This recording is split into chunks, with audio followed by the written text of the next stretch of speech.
Bahujan Samaj party की राष्ट्रीय अध्यक्ष मायावती ने लोकसभा चुनाव की घोषणा का स्वागत किया है। उन्होंने कहा कि अगर चुनाव 3 या 4 चरणों में होते तो ज्यादा बेहतर होता, चुनावी खर्च भी कम होता।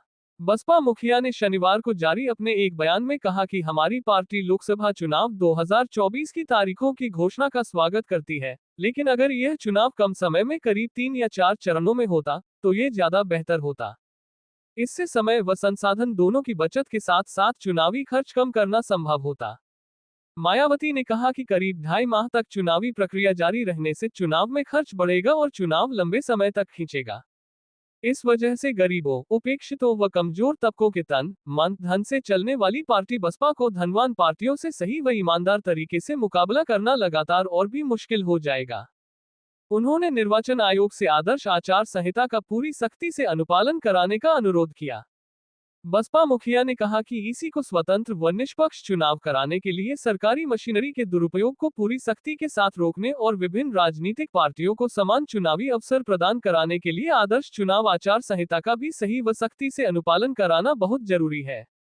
उन्होंने कहा, देश में लोकतंत्र की जमीनी मजबूती के लिए चुनाव का पहली नजर में स्वतंत्र व निष्पक्ष होना बहुत जरूरी है, जिसकी संवैधानिक जिम्मेदारी निभाने के लिए निर्वाचन आयोग से बहुत सारी उम्मीदें हैं।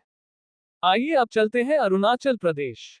अरुणाचल प्रदेश के मुख्यमंत्री पेमा खांडू ने शनिवार को राज्य में 19 अप्रैल को 2 लोकसभा सीटों और 60 सदस्यीय विधानसभा के लिए एक साथ चुनाव की घोषणा का स्वागत करते हुए कहा कि यह नागरिकों के लिए देश के भविष्य को आकार देने में सक्रिय रूप से भागीदार बनने का एक बड़ा अवसर है। दिल्ली में शनिवार को मुख्य चुनाव आयुक्त राजीव कुमार द्वारा घोषित चुनाव कार्यक्रम के अनुसार अरुणाचल में 2 लोकसभा सीटों के साथ विधानसभा चुनाव के लिए मतदान 19 अप्रैल को होगा। दोनों चुनावों की मतगणना 4 जून को होगी। अरुणाचल विधानसभा का 5 साल का कार्यकाल 2 जून को खत्म हो रहा है। सीईसी द्वारा चुनाव कार्यक्रम की घोषणा के बाद मुख्यमंत्री खांडू ने एक्स पर पोस्ट किया, मैं ईसीआई द्वारा लोकसभा और विधानसभा चुनाव कार्यक्रम की घोषणा का दिल से स्वागत करता हूं। ये नागरिकों के लिए देश के भविष्य को आकार देने में सक्रिय रूप से शामिल होने का एक शानदार अवसर है। उन्होंने कहा, चुनाव लोकतांत्रिक सिद्धांतों के सार को रेखांकित करते हैं। सामूहिक निर्णय लेने की प्रक्रिया में प्रत्येक व्यक्ति की आवाज महत्व रखती है। नागरिकों के रूप में हमें सोच समझकर भाग लेना चाहिए, ये सुनिश्चित करते हुए कि हमारी पसंद बेहतर और अधिक समावेशी भारत के लिए हमारी आकांक्षाओं को प्रतिबिंबित करती है।